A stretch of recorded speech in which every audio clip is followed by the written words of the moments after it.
यही है alpha T. तो मेरे पास 5x क्या आ जाएगा?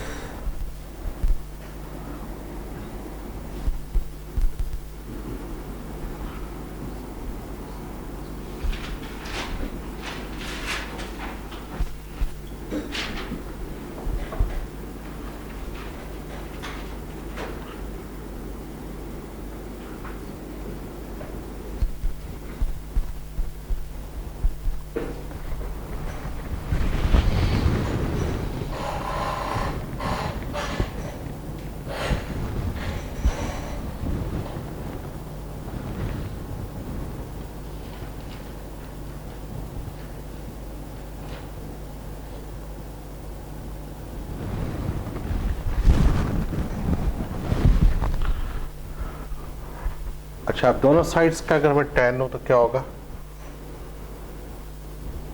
कोई फायदा होगा कि नहीं होगा?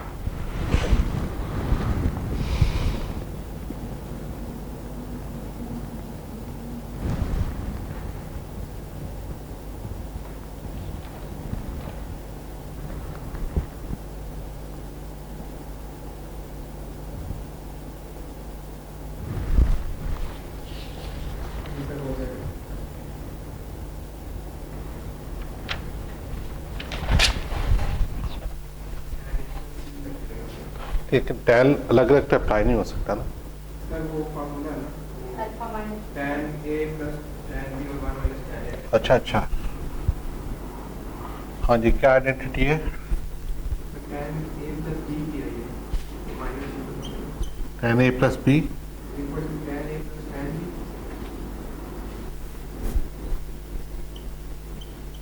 और 1 minus tan a into tan b।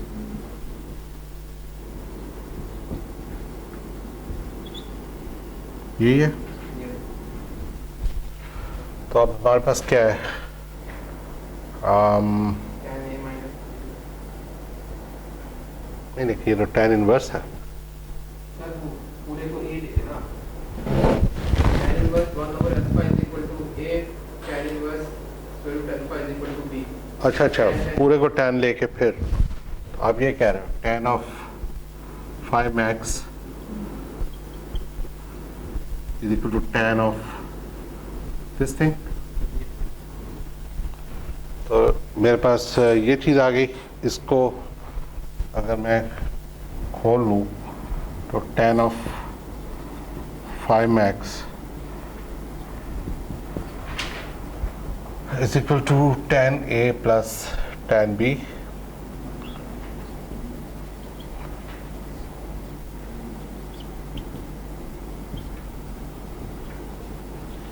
ये हो गया।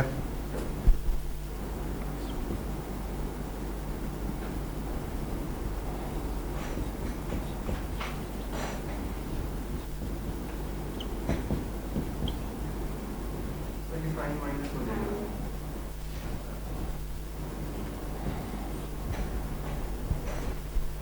हाँ, माइनस अंदर चला जाएगा, अंदर ले जाइए, यही रखते हैं। और नीचे भी माइनस या नीचे प्लस हो जाएगा। तो ये हम डायरेक्ट कर लेते हैं tan a tan of tan inverse 1 over alpha under root आ जाएगा। एक दफ़ा पूरा लिख लें।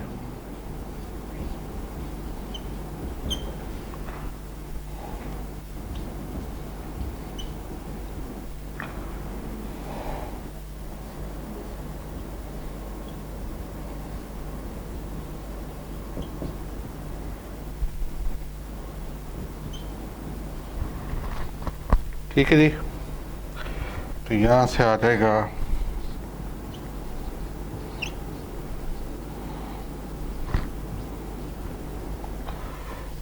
1 over under root alpha minus under root alpha over 1 over under root alpha into under root alpha.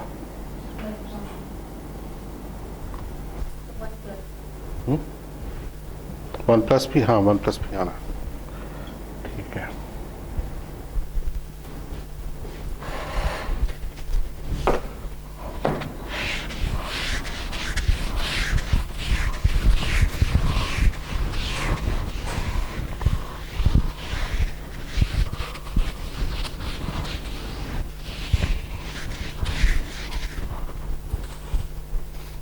यहाँ से अब हमारे पास जो tan ऑफ फाइव मैक्स आ गया, अगर मैं अल्फा से मल्टीप्लाई कर दूं तो क्या होगा, अंडर रूट अल्फा से मल्टीप्लाई कर दूं तो कोई फायदा होगा? 1 माइनस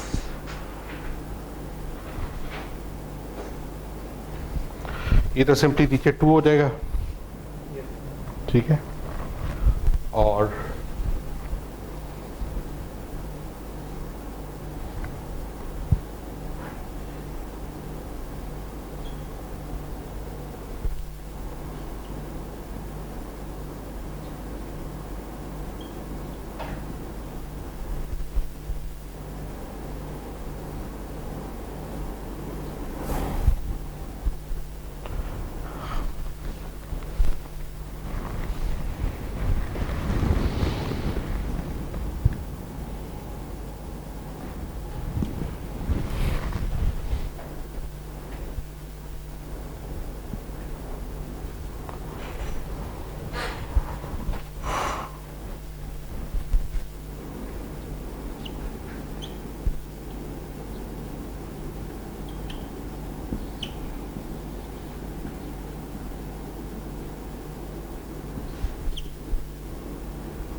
इसको तो हम कुछ नहीं कर सकते, फिर हम आगे क्या करें? हम इसको साइन की टर्म में लाना चाह रहे हैं क्योंकि जो फॉर्मूला है वो साइन में है।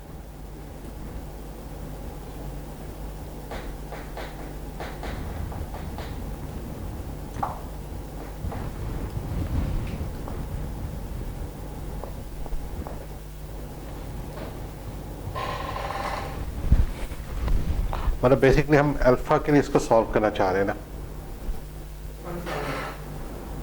तो अल्फा के लिए कैसे सॉल्व होगा ये?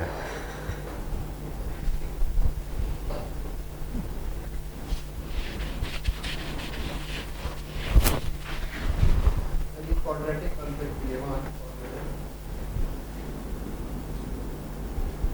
इसको अगर हम कहें कि ये कांस्टेंट है तो 1 minus alpha minus 2 under root alpha tan of five x is equal to 0, ठीक है।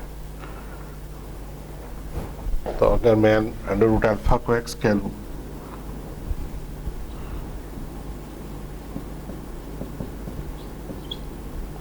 तो मेरे पास क्या आएगा, 1 minus x square minus 2x tan of five x.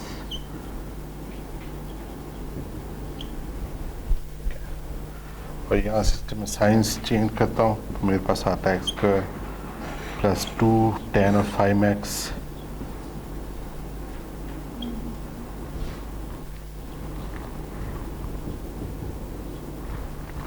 हाँ जी, इसके लिए क्या रूट्स बनेंगे एक्स के?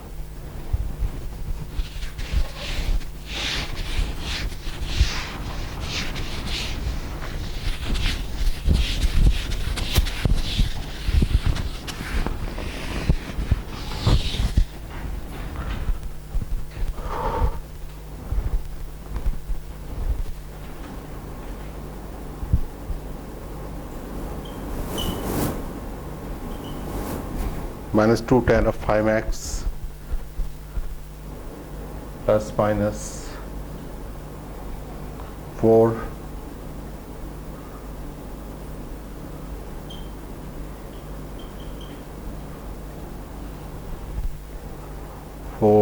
और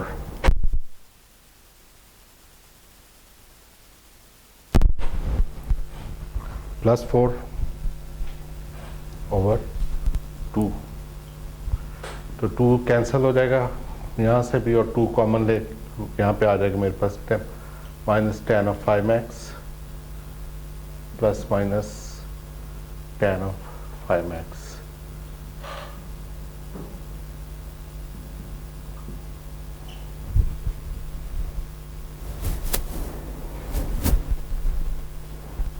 हाँ जी, ये आएगा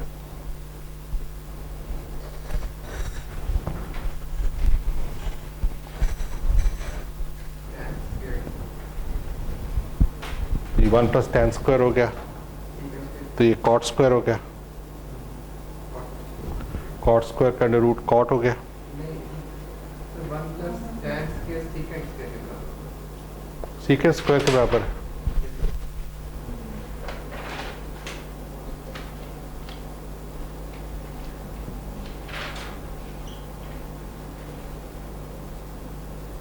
secant of x, oh sorry 5x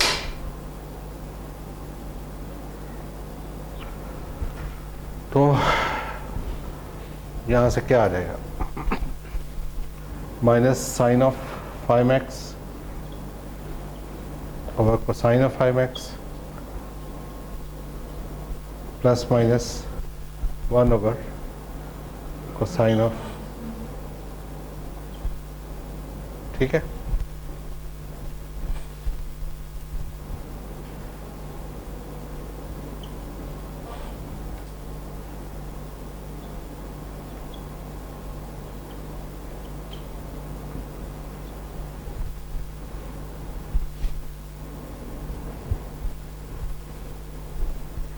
हाँ जी, यही है।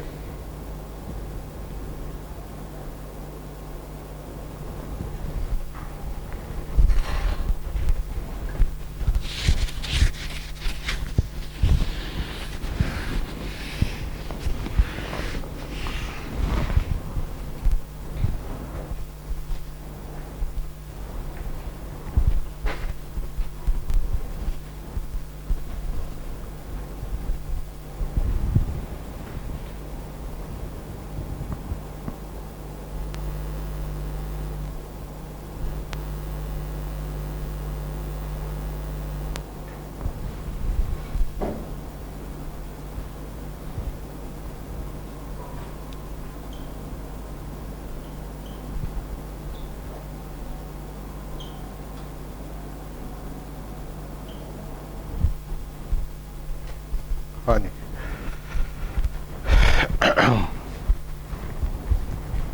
we are almost there, 100% नहीं है लेकिन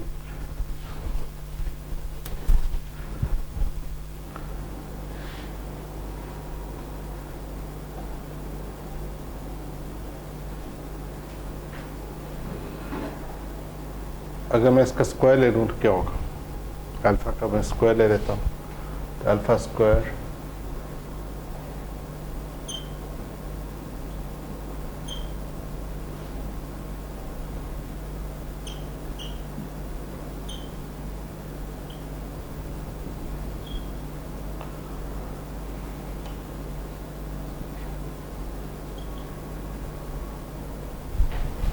ठीक है। तो मेरे पास आ जाएगा कोसाइन स्क्वायर 5x नहीं,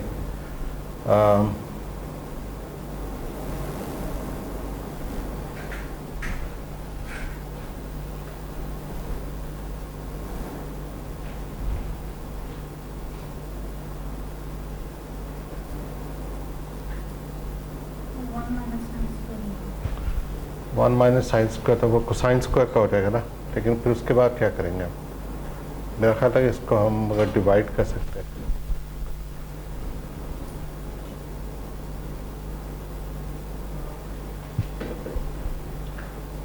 ये तो 1 माइनस साइन स्क्वायर होगा, ठीक है, बात तो वहीं आ रही।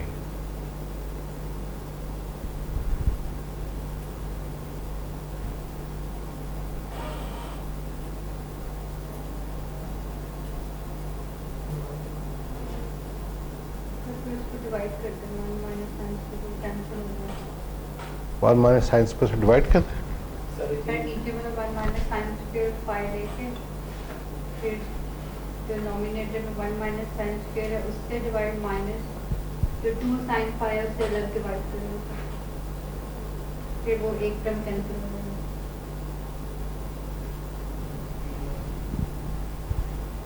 मुझे नहीं समझ आया।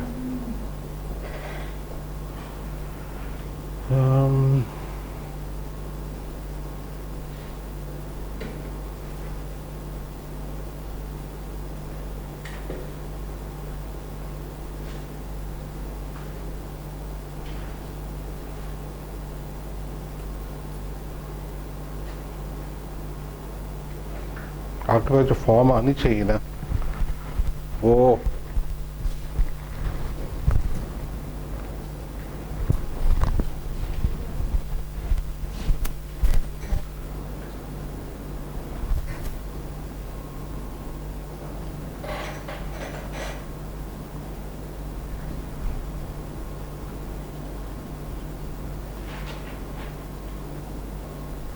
ये आना चाहिए। सर इसमें वो +1 -1 कर देंगे ना, तो -1 plus sine square five x जो है वो सॉल्व हो जाएगा, डिवाइड हो जाएगा कॉस स्क्वायर से। यहाँ पे ऊपर ये नीचे +1 सर ऊपर प्लस नीचे भी, ये नीचे इसमें ऊपर किया है, ऊपर करना +1 -1 +1 -1 फिर क्या होगा? सर एक तो कॉस स्क्वायर की टर्म बन जाएगी ना, फिर 2 - 2 sin 5x हो जाएगा, इसमें से 2 कॉमन हो जाएगा। सर छोड़े का कुछ ना करें, इसको 1 - sin 5x है ना, ऊपर स्क्वायर टर्म ही रखें, नीचे cos स्क्वायर 5x है, तो 1 - sin स्क्वायर 5x हो जाएगा, फिर वो 1 - sin 5x 1 + sin 5x हो जाएगा, और ये टर्म आ जाएगी। है ये नीचे तो ये आ जाएगा ना। हाँ, ये 1 - a square minus b square वाला फॉर्मूला लग जाएगा। ठीक है, तो आप ये कह रहे हो कि इसको मैं 1 + sin ऑफ 5x कर दूं। 1 - sin of 5x।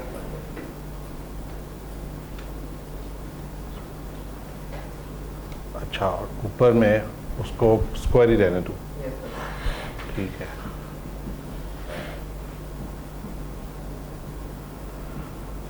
हाँ अब ठीक है। अब ये कैंसिल आउट हो जाएगा। Now we have this thing. Good, चलें इससे आपको याद तो रहेगा कि कहीं ये पहुंचता है। अच्छा, जो हम कहना चाह रहे हैं वो ये कि बेसिकली हमें जब हम कहेंगे ना कि ये चीज़ हमारे पास है, इसका फेज मार्जिन हमें निकालना है, तो हमें पता होना चाहिए कि हमने कितना फेज ऐड करना है और किस फ्रीक्वेंसी पे करना है। ठीक है, और जिस फ्रीक्वेंसी पे हमने फेज ऐड करना होगा, अगर आप याद करें फेज का जो प्लॉट था वो ऐसा था, एक हम्प था। ठीक है, ये 5max था और ये ओमेगा मैक्स पे आ रहा था, और ओमेगा मैक्स जो था वो यहाँ पे कोई अगर z है या p है तो ये 1/α t अल्फा अंडर रूट और t था। ठीक है, तो बेसिकली 5max और ओमेगा मैक्स मैंने अपनी मर्जी के रखने हैं। अब मेरे पास जो फॉर्मूला आया है वो अल्फा का आया है। ठीक है, तो यहाँ से मेरे पास फॉर्मूला बेसिकली अगर मेरे पास 5max है, मुझे पता है कि मैंने कितना फेज ऐड करना है, तो मेरे पास अल्फा आ जाएगा। ठीक है, और मुझे ये भी पता है कि ओमेगा मैक्स क्या है।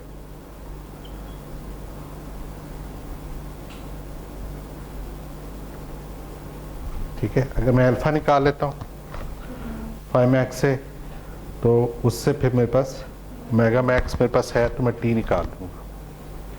ठीक है, जब मेरे पास कैपिटल टी आ जाएगा तो पी क्या है 1/α t और जी क्या है 1/t, तो मेरे पास वो डी ऑफ एस पूरा सॉल्व हो जाएगा।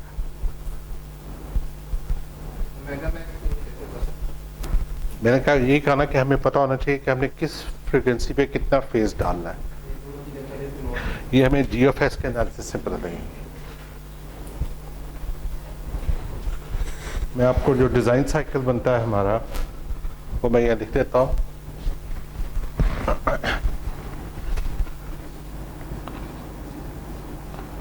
जी ऑफ एस हमें बताएगा कि फेज मार्जिन कितना चाहिए हमें। ठीक है, यहाँ से हमें पता लगेगा कि हमने कितना फेज ऐड करना है। ठीक है, और किस फ्रीक्वेंसी पे करना है। ठीक है, 5max मुझे अल्फा दे देगा। ठीक है, और अल्फा और ओमेगा मैक्स मुझे क्या देगा, टी, ठीक है। और टी से मेरे पास क्या आएगा, जी और पी, ठीक है। तो ये अलजबरा करने का फ़ायदा ये है कि अब मुझे सिर्फ ये पता करना है कि ये क्या है और मेरे पास पूरा कॉम्पेंसेटर डिज़ाइन हो जाएगा।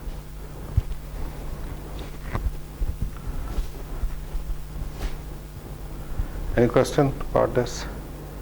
सर हम जो है लेट से हमें ट्रांसफर फंक्शन पता है जी का, ठीक, और हमने फेज लेट से सिंगल मतलब फर्स्ट ऑर्डर था और ऐसा उसका रिस्पांस था, हम आइडियली किस रिस्पांस को अप्रोच करना चाह रहे हैं, मतलब कैसा रिस्पांस होना चाहिए उसका? बहुत अच्छा क्वेश्चन है।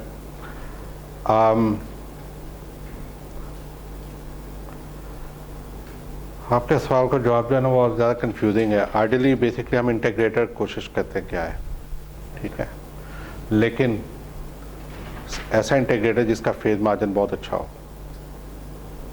फेज मार्जिन टिपिकली 40 से 50 डिग्रीज पे हो, ठीक है, 30 to 50 बल्कि 30 से कम 30 और 50-60 हो तो बहुत अच्छा है। तो ये वाला जो है ना, ये इंटीग्रेटर वाला क्वेश्चन आंसर नहीं करता, ये हमारा फेज मार्जिन का क्वेश्चन आंसर करता है, ठीक है। ये हमें बताएगा कि कितना फेज हमने किस फ्रिक्वेंसी पे रखना है। ये अभी आगे हम इसको भी जो एग्जांपल करेंगे जीएफएस की, वहाँ से ही नज़र आएगा। तो बेसिकली अगले पार्ट में ब्रेक के बाद हम इस पे फोकस करेंगे कि अगर मेरे पास जीएफएस है तो मैंने ये क्या रखने हैं। अगर ये रख लेंगे तो वो ऑटोमेटिकली दोनों आ जाएंगे मेरे पास, ठीक है। Any question? चलें प्रेयर ब्रेक कर लें और